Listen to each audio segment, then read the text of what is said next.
ঢাকা শহরের উত্তরের প্রবেশদ্বার গাবতলী আমিনবাজার ব্রিজ। এই ব্রিজটি হওয়ায় এই অঞ্চলের দৃশ্যপট পাল্টে গেছে। এখানে আগে ঘন্টার পর ঘন্টা জ্যাম লেগে থাকতো, এখন সেই জ্যাম আর নেই। দৃষ্টিনন্দন এই ব্রিজের নিচ দিয়ে করা হয়েছে ওয়াকওয়ে।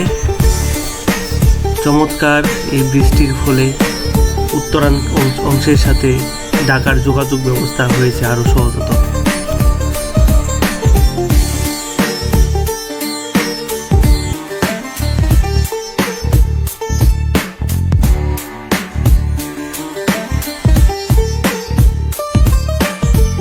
গাবতলীর চারপাশের জীবনযাত্রার মান ও উন্নয়ন হয়েছে। চারপাশে দেখতে পাচ্ছি চমৎকার সব বিল্ডিং।